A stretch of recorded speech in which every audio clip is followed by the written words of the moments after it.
This series was funded by great viewers just like you over on Patreon. Check out the description or end of the video to hear how you can take part in making the show even more amazing.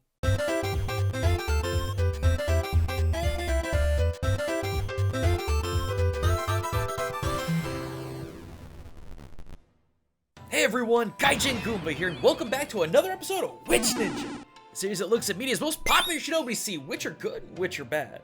Oh boy, did you all waste no time pointing this one out to us. See, back on October 7th, Nintendo Treehouse dropped a 25-minute showcase of combat, characters, and locations in the heavily hyped, now-released Hyrule Warriors Age of Calamity. With one of the final characters in the showcase being the newest in the growing collection of Breath of the Wild waifus, young Impa. And you guys, I didn't save the tweets, but it seemed like everyone and their mom was begging me to cover the very obvious Shinobi connotations with Impa's moveset. And at the time, I was kinda overloaded with other projects to get done, but hey, thanks to the patrons, I can finally take a look at this up-and-coming ninja powerhouse in conjunction with the game's release. Dude, I am so freaking ready for this one. It's been over a month and a half and there's so much we gotta break down. Well, in that case, I'll leave you to it. Wait, where are you going? I've got a big announcement that I've been working on that I want to go touch up, but don't worry, I'll explain to you and everyone else what's going on in the end. Okay. Alright, you can do this. Just think of it like the good old days. Okay then. Now, the first thing that was really particular with Impa as a Hyrule Shinobi is that, compared to a lot of other video game and anime ninja we've covered on the show, Impa truly is the poster child for extreme representation of documented ninja tropes for its own sake of just pure off-the-wall awesomeness. Now, don't get me wrong, Impa is a precious yet powerful being that definitely fits in our list as an S-tier waifu, who also is a ton of fun to play, I mean, that goes without saying. But in terms of being a, quote, good ninja, like, we've analyzed a lot of ninja over the last 3 years, and in most cases, the things that they did and the reason they did them surprisingly made a lot of sense and were even kinda logical in regards to the Shinobi history that they were aping. Heck, even some of the Legend of Zelda's other Shiekah were pretty grounded when it came to being ninja. As we talked about in a couple of past videos, Zelda as Shiek and the Shiekah in general within the Hero of Time and the Breath of the Wild timelines of the Zelda franchise had a lot of fantastical ninja abilities that took more fiction than fact, but they still had some level of realistic possibility. Old school Impa in Ocarina of Time used Deku Nuts as Torinoko bombs, something that Shiek would also use in game, as well as capitalizing on the old Tanuki Gakure no Jutsu. And even in Smash Bros. In the original Hyrule Warriors, despite the nonsensical nature of those settings, Shiek's ninja-like abilities were mostly rooted in tools and movement rather than magic. But Impa? Impa's just balls-to-the-wall hyper-fantasy ninja with no practicality in her moveset nor canonical reasoning in the story. She just does ninja things because ninja things are cool and easy to take from tropes, which isn't bad per se, but let me put it this way. For her primary combos, she uses energy-sourced shadow clones that fire high-concentration laser beams, kunai carpet bombs enemies, and explode like suicide bombers. I say that with no hyperbole. So, does that mean we should just eat her into the reject dumpster along with Genji, Taki, and Speed of Sound Sonic? Maybe not just yet. After all, we wouldn't be doing our job if we didn't at least try to find some semblance of reason in her hyper-fantasy jutsus. So, let's give it a go.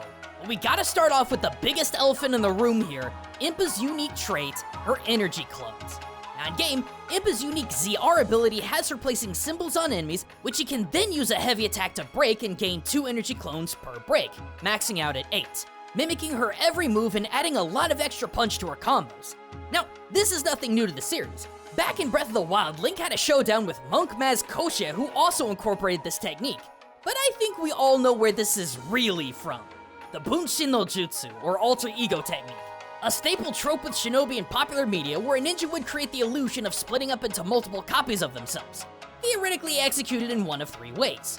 Firstly, moving so fast that the ninja leaves after images, which seems very unlikely. True that there is an optical illusion for objects that are darting around so fast you see double, but I seriously doubt a person could move that fast. Next was rigging literal straw men at key areas at entry and exit points to distract would-be pursuers. And while this would be a bit more practical, creating and carrying around such dolls would be very, very cumbersome. Lastly, having similar built Shinobi dress in the same outfit and act with intense coordination. Much more likely, But as stated in the Bansenshukai, ninja didn't usually work in groups. As stated in Enin 1 of Hidden Infiltration, quote, "When going on a shinobi activity, venturing out in a two-man team is difficult. However, on solo shinobi missions there are no such concerns." But according to Mie University's Professor of Humanities of Medieval Japan, Yamada Yuji, there's a new theory. In his book Ninja Nyumon, the Bunshin no Jutsu could have been executed by drugging a target into seeing double. Now, my understanding of Kampo medicine is fairly limited, so personally I can't exactly cite which herbs, flowers, or seeds wouldn't do such an effect. But shinobi were extremely well versed in all manner of modern chemistry for the time. And if drunkenness could be enough for some people to have distorted vision, I can't imagine it'd be too hard for shinobi to create a concoction of drugs that would manipulate vision. It's just too bad that none of these four theories could even remotely apply to Impa, who apparently gains these clones by breaking symbols off enemies' heads? I don't know, maybe it's a Kuji-in thing, but yeah, a prime example of a trope for trope's sake. Moving along, there's Impa's unique X-button combo that has her darting back and forth all over the field, smacking an enemy and then seemingly teleporting right next to another one to give it a bop. This is likely a quick and loose take on the Shushin no Jutsu, or technique of the instant body. A more fictional jutsu than anything, as Mr. Yamada says in his book. While ninja were indeed highly skilled, they were in fact human. However, they did use techniques such as concealing themselves in shadows and using gunpowder to blind their assailants with smoke, which may have made it seem like they were able to disappear without a trace. See, this is one of the things that made Shiek a bit more legit as a ninja, because in all game appearances, she would drop down a Deku Nut or some generic smoke bomb in order to look like she was disappearing without a trace. However, Impa just kinda disappears and reappears using an Omyo Ofura talisman that's not even ninja related. Look, bottom line, it's another ninja trope for its own sake. Next, let's have a look at Impa's glider. Yeah, this is one of the first Warriors/Muso games that I've seen that utilizes three-dimensional space instead of two. Most characters get a sort of gliding mechanic, with Impa being no exception. She uses a parachute-like kite to glide around the battlefield that is strikingly similar to the old ninja kite trope that we've seen in movies and games since the early 90s. But where'd it come from? And is it even historical? It's kinda complicated.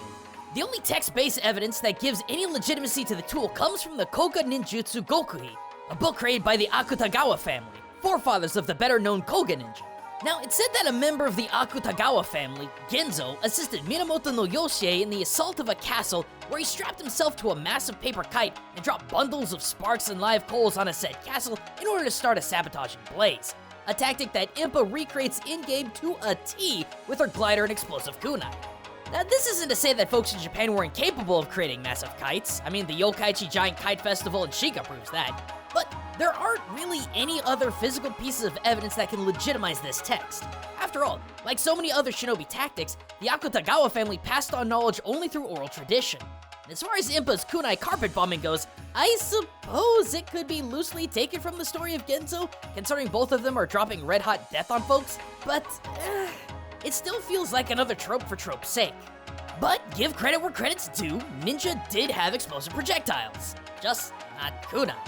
As many of you longtime viewers are already making the joke, kunai weren't throwing daggers. In truth, they were little more than farming hand spades, but hey, they still had a piercing edge to them, and ninja were masters of improvised weapons. So likely more often than not, kunai pulled the double shift of utility tool and stabbing weapon.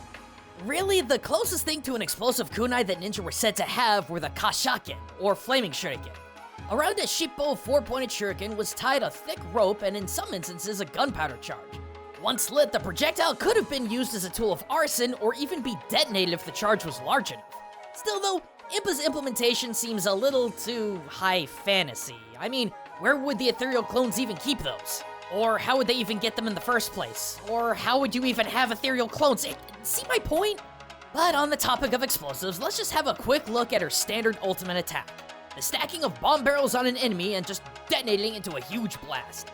We've established in a past Witch Ninja video on the Shiekah that it's incredibly likely that Nintendo based these Hyrule Ninja on the Iga clan ninja of real life. And what makes this connection even more interesting is that Impa's specialization with explosives mirrors that of the Iga Ninja specializations of explosive and fire tools, confirmed by the Iga Ninja Museum itself, and their displays definitely show it. Umebi mines, Bakuchiku and Hyakuraiju firecrackers, Hiya fire and explosive arrows, Teppo guns, freaking wood cannons. Yeah, it's pretty obvious that Iga specialized in fire and fire-based weaponry. But, because there's always a but with this girl, It's not like the Iga ninja, or any ninja for that matter, ran around stacking entire barrels on enemies or structures in the hope of just blowing them to kingdom come. Usually, it was just trying to start a fire at an enemy encampment or a castle just to create a distraction. So, I guess lastly we could talk about Impa's other ult that was showcased in the Nintendo Treehouse presentation, which definitely was the one thing that people could not stop messaging us about. Impa has the ability to summon a massive frog to squash your enemies as one of her ults. But here's the thing, gang, we've talked about this before, and this isn't a Naruto reference, this is a Jiraiya reference. No, not that one, this one. Jiraiya came from a wholly fictitious kabuki play about a Robin Hood-esque hero of the people who was trained in the art of toad magic by a froggy sage. For more on that, see our video featuring Johnny Young Bosch. Yes, he actually did co-host this video. Now, back in our other video about Breath of the Wild's Shiekah, we learned that they had their own frog deities that acted as guardians for the village, similar to how the Toad Sage was a sort of guardian to Jiraiya. So Impa's summoning of a giant toad in Age of Calamity once again merely harkens back to the Shiekah's connection with the folkloric ninja Jiraiya. It's just too bad it's based on a folkloric story with no bearing on any historical documentation, though! So, going well, I take it? Dude, I can't with this girl. So far, everything, and I do mean everything that makes Age of Calamity's Impa a ninja just feels like it was shoehorned in there for spectacle's sake. You know, despite the fact that when Shiek did it, it still had some reasonable grounding.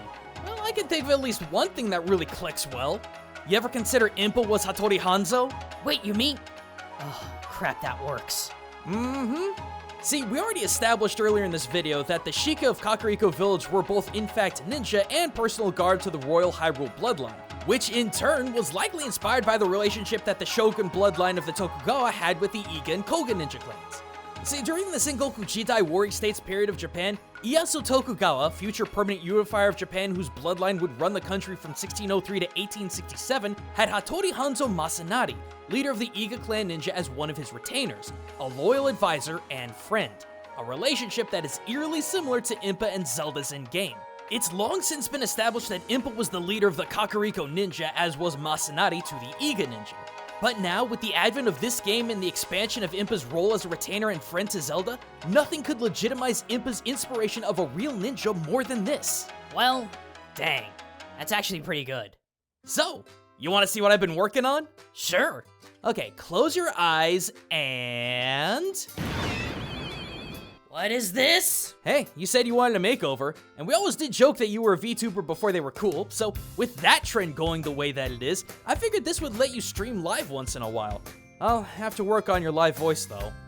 I can move my lips! Don't worry gang, he'll be fine. But hang tight, because that's not the only big announcement that I have today.